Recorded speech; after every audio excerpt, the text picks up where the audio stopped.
Hello everyone, this is Archa Ashton, Assistant Professor, Department of Civil Engineering, Government Engineering College, Hassan. So now let's continue with the session 5 of Building Materials, that is Module 1 of Building Materials and Construction 18 CB 34. Now let's discuss about timber.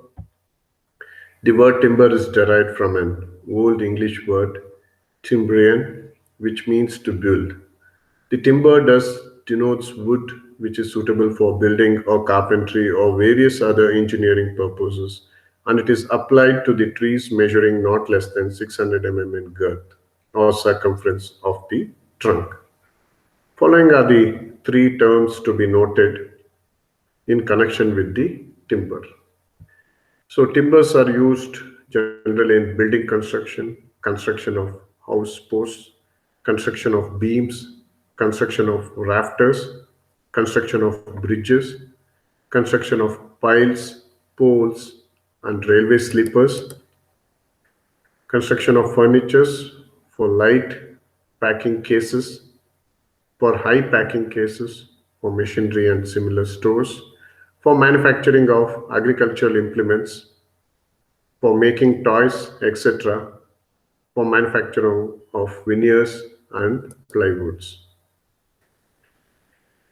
So, following are the three terms to be noted in connection with the timber. First one is converted timber.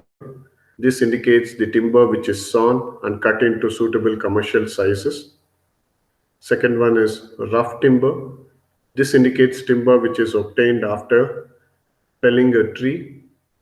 Third one is standing timber. This indicates timber contained in living tree. The timber or wood as a building material possesses a number of valuable properties such as low heat conductivity, low bulk density, relative high strength. However, it has also its own drawbacks such as susceptibility to decay and inflammability. These drawbacks can be overcome by adopting new wood processing techniques. Next is classification of trees. For the engineering purpose, the trees are classified according to their mode of growth. First one is exogenous tree. These trees increase the bulking by growing towards and distinct consecutive rings and formed in a horizontal section of tree. These rings are known as annual rings because one such ring is added every year, and these rings are useful in predicting the age of tree. Under that, we have coniferous trees. The conifers are also known as evergreen trees, and the leaves of these trees do not fall until new ones are grown. As these trees bear cone shaped fruits, they are given the name conifers. These trees yield soft woods which are generally light colored, light in weight, and weak. They show distinct annual rings. The common examples are pine, fir, etc. Next is second category is deciduous trees. These types of trees are also known as broadleaf trees, and leaves of these trees fall in autumn and new one appear in spring season. These tree yields hardwood which are closely grained, strong, heavy dark colored, durable, and they do not show distinct annual rings. The common examples are oak, sal, and teak. The second type is endogenous trees. These trees grow inwards. The timber from these types of trees has limited engineering application. The common examples are bamboo, cane, etc. Now moving on to the qualities of good timber. First one, appearance. A fresh cut timber should exhibit hard and shining appearance. Second one, color. The color of timber should be preferably be dark. The light color indicates timber with low strength. A good timber should be free from serious defects such as dead knots, flaws, etc. A good timber should be durable. It should be capable of resisting the actions of fungi, insects, chemicals, physical agencies, and mechanical agencies. This is the property by which timber returns to its original shape, that is the elasticity. When loading causes its deformation, this property would be essential when it is used for bows, sport goods, etc. Next one is fibers. The timber should have straight fibers. The timber is a bad conductor of heat. A dense wood offers good resistance to fire. A good timber should be hard, that is, it should offer resistance when being penetrated by others.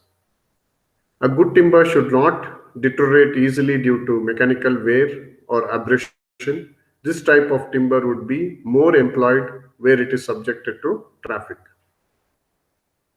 A good timber should be capable of retaining its shape during the conversion or seasoning. A good timber should have sweet smell. An unpleasant smell indicates decayed timber. A good timber should have low water permeability, which is measured by quantity of water filtered through the unit surface area of the wood specimen. Now let's move on to the aggregates. Aggregates are defined as inert, granular, and organic materials, that is inorganic materials, that normally consist of stone or stone-like solids. Aggregates can be used alone in road bases and various types of fill, or can be used with cementing materials such as Portland cement or asphalt cement to form composite materials or concrete. Since aggregates constitutes about 3/4 of the volume of concrete, it contributes significantly to the structural performance of concrete, especially strength, durability, and volume stability. Aggregates are formed from natural sources by the process of weathering and abrasion, or by artificially by crushing a large parent rock. Classification of aggregates. Aggregates can be classified or divided into several categories according to different criteria. So first one is in accordance with size. If particle size is greater than 4.75 mm, they are regarded as coarse aggregates. And if particle size is in between 75 microns and 4.75 mm, they are regarded as fine aggregates. Next classification is in accordance with sources. Natural aggregates. The kind of aggregates is taken from natural deposits without changing their nature during the process of production, such as crushing and grinding. Some examples in this category are sand, crushed limestone, and gravel. Second one is manufactured aggregates. This is a kind of man-made materials produced as main product or an industrial byproduct. Some examples are blast furnace slag, lightweight aggregate, and heavyweight aggregates like iron ore and crushed steel. Third classification is in accordance with unit weight. So they are classified into lightweight aggregate, normal weight aggregate, and heavyweight aggregate. So under lightweight aggregate, the unit weight of aggregates is less than 1120 kg per meter cube. The corresponding concrete has a bulk density less than 1800 kg per meter cube. Cinder, blast furnace slag, volcanic pumice are different types of lightweight aggregates. Next one is normal aggregates. The aggregates have unit weight of 1520 to 1680 kg per meter cube. The concrete made with this type of aggregates has a bulk density of 2300 to 2400 kg per meter cube. Next one is heavyweight aggregate. The unit weight is greater than 2100 kg per meter cube. The bulk density of the corresponding concrete is greater than 3200 kg per meter cube. A typical example is magnesite, limonite, a heavy iron ore. Heavyweight concrete is used in special structures such as radiation shields. Next, coming to Fine aggregates. So if the aggregate size is less than 4.75 mm, it is called as fine aggregates. So particle size distribution of an aggregate is determined by C valences. So that's why grading of the aggregate is done. So aggregate comprises of about 55% of the volume of mortar and about 85% of the volume of concrete. Mortar contains aggregate of size 4.75 mm and the concrete contains aggregates up to a maximum size of 150 mm. Strength of concrete is dependent upon water cement ratio. One of the most important factors for producing workable concrete is good grading of aggregates. Grading of aggregates are of three types: good graded or well graded. It implies that a given sample of aggregates contains all standard fractions such there will be minimum number of voids. Uniformly graded or poor graded, it contains aggregates particles that are almost of the same size. This means that particles packed together, leaving relatively large voids in the concrete. Next one is gap graded. It consists of aggregate particles in which some intermediate size particles are missing.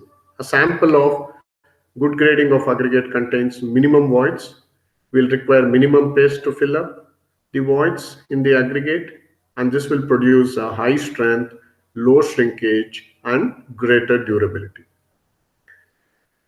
So C valences, this is the name given to the operation of dividing the given sample of aggregates into various fractions, each consisting of particles of same size. The C valences is conducted to determine the particle size distribution in a sample of aggregates, which is also called as gradation. The aggregates used for making concrete are normally of the maximum size. It is 80 mm, 40 mm, 20, 10, 4.75, 2.36, 600 microns, 300 microns, and 150 microns. The aggregate fractions from 880 mm to 4.75 mm are termed as coarse aggregate, and those fractions between 4.75 mm to 150 microns are termed as fine aggregates. So sieves are placed one above the other. Maximum size is placed at the top and minimum sized in the bottom, as shown in the picture. Sieving can be done either manually or by mechanically with a sieve shaker. From the sieve analysis, the particle size distribution in a sample is found out. From this fineness modulus can be determined. So after sieving, the weight retained on each sieve is measured, and the same thing is plotted on a graph.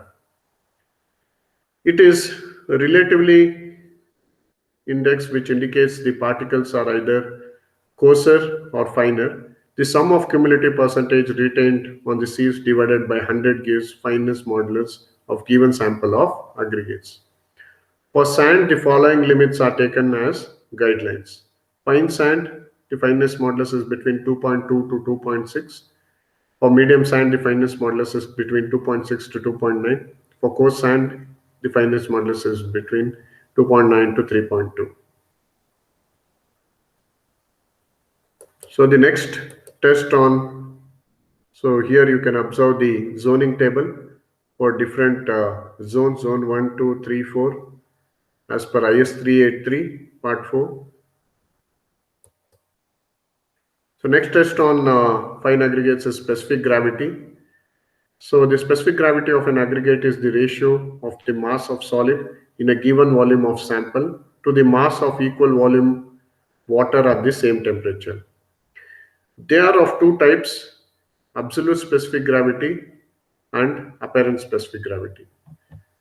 Absolute specific gravity is defined as ratio of mass of solid to the mass of an equal void-free volume of water.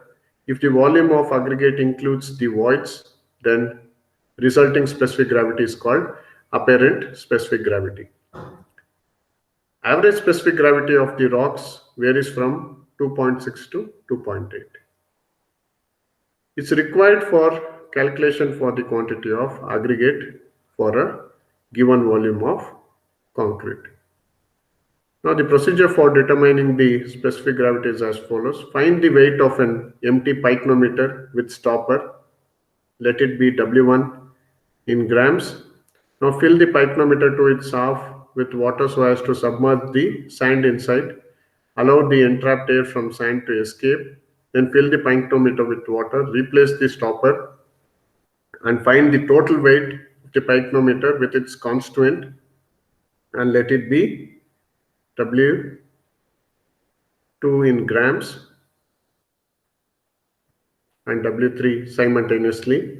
Now remove the constituents from the pycnometer and clean it. Fill completely with water and replace the stopper. Find the weight with water and let it be W4 in grams. Now W4 in grams. Now specific gravity is given by W2 minus W1 whole divided by W2 minus W1 minus W3 minus W4. So with this, we are going to end this session over here.